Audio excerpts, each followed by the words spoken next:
Shalom, selamat pagi Bapak Ibu Saudara-saudara yang dikasihi Tuhan dimanapun Anda berada pagi hari ini.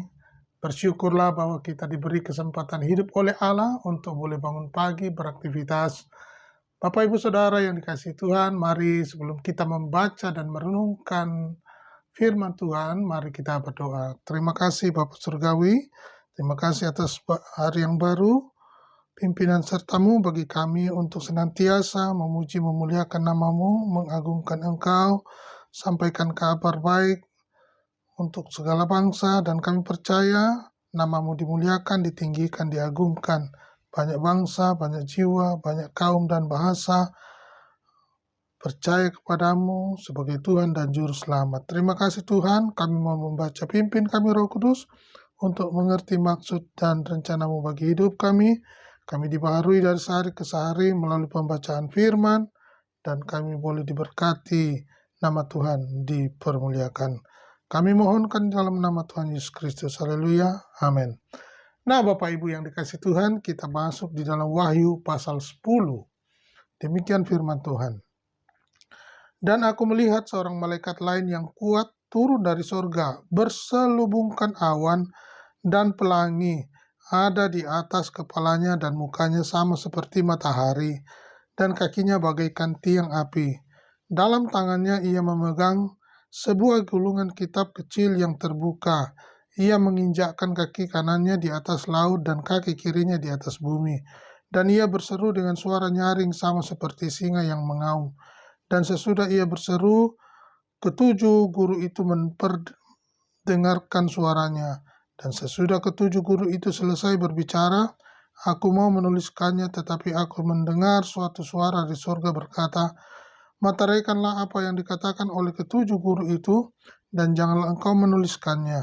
Dan malaikat yang kulihat berdiri di atas laut dan di atas bumi, mengangkat tangan kanannya ke langit, dan ia bersumpah demi Dia yang hidup sampai selama-lamanya, yang telah menciptakan langit dan segala isinya, dan bumi dan segala isinya, dan laut dan segala isinya.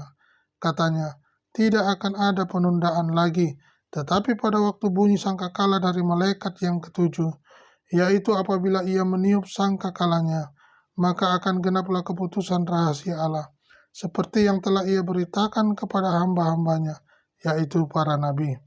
Dan suara yang telah kudengar dari langit itu berkata pula kepadaku, katanya, pergilah, ambillah gulungan kitab yang terbuka di tangan malaikat yang berdiri di atas laut dan di atas bumi itu. Lalu aku pergi kepada malaikat itu dan meminta kepadanya supaya ia memberikan gulungan kitab itu kepadaku. Katanya kepadaku, ambillah dan makanlah dia. Ia akan membuat perutmu terasa pahit, tetapi di dalam mulutmu ia akan terasa manis, seperti madu. Lalu aku mengambil kitab itu dari tangan malaikat itu dan memakannya. Di dalam mulutku ia terasa manis seperti madu, tetapi sesudah aku memakannya, perutku menjadi pahit rasanya. Maka ia berkata kepadaku, engkau harus bernubuat lagi kepada banyak bangsa dan kaum, dan bahasa, dan raja.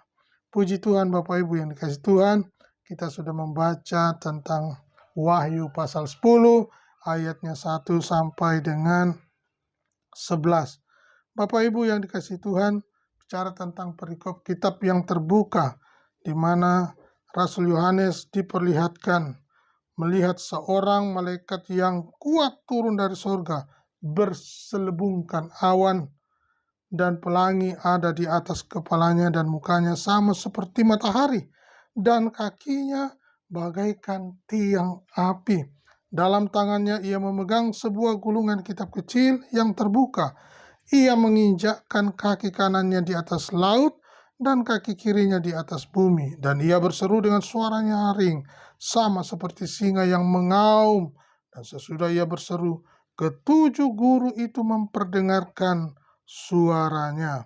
Nah, Bapak Ibu yang dikasihi Tuhan, tugas Yohanes ini mirip sama dengan Nabi Yeskiel, ya. Kalau kita perhatikan tentang panggilan Nabi Yeskiel itu di dalam Yeskiel pasal 2 ayat 8 dan pasal 3 ayat 3, firman Tuhan berkata, Dan engkau anak manusia, dengarlah apa yang kufirmankan kepadamu. Janganlah memberontak seperti kaum pemberontak ini. Ngangakkanlah mulutmu dan makanlah apa yang kuberikan kepadamu. Aku melihat sesungguhnya ada tangan yang terulur kepadaku, dan sungguh dipegangnya sebuah gulungan kitab, lalu dibentangkannya di hadapanku. Gulungan kitab itu ditulisi timbal balik, dan di sana tertulis nyanyi-nyanyian ratapan, keluh kesah dan rintihan. Firman-Nya kepadaku, hai anak manusia, makanlah apa yang kau lihat di sini. Makanlah gulungan kitab ini dan pergilah, berbicaralah kepada kaum Israel. Maka kubukalah mulutku dan diberikannya gulungan kitab itu, ku makan. Lalu firman-Nya kepadaku, hai anak manusia, makanlah gulungan kitab yang kuberikan ini kepadamu, dan isilah perutmu dengan itu. Lalu aku memakannya, dan rasanya manis seperti madu dalam mulutku. Nah, sekarang kita bandingkan dengan Yeremia pasal 15 ayat 16. Firman Tuhan berkata, apabila aku bertemu dengan perkataan-perkataanmu, aku menikmatinya. Firman-Mu itu menjadi kegirangan bagiku dan menjadi kesukaan hatiku, sebab nama-Mu telah diserukan atasku, ya Tuhan alam semesta. Puji Tuhan, ada yang menyukakan firman Tuhan, memperdengarkan firman Tuhan, memperkatakan firman Tuhan. Maka Nabi Yeremia katakan, aku menikmatinya. Firman-Mu itu menjadi kegirangan bagiku dan menjadi kesukaan hatiku, sebab nama-Mu telah diserukan atasku, ya Tuhan semesta alam. Luar biasa. Apa yang kita baca dari Nabi Yeskiel dalam panggilannya untuk memperkatakan firman kepada banyak bangsa, kaum, suku, dan bahasa, juga bagi Nabi Yeremia menikmati firman Tuhan, menikmati bahagia dengan mendengarkan firman Tuhan, menjadi kesukaan firman Tuhan. Lalu kita masuk di dalam Wahyu pasal 10, bagaimana orang-orang masa-masa yang sulit ketika firman Tuhan disampaikan. Penglihatan Yohanes katakan harus terus sampaikan firman Tuhan. Kenapa? 2/3 orang yang belum mati itu masih melakukan pemberontakan, pencurian, berhala, lalu kemudian memberontak kepada Allah, dan mereka punya kelakuan percabulan. Ini yang jahat di hadapan Tuhan. Nah, sehingga Yohanes harus terus-menerus diberitahu untuk melakukan apa yang akan, untuk bernubuat terus apa yang akan segera terjadi. Dan dikatakan tidak ada lagi penundaan, ya.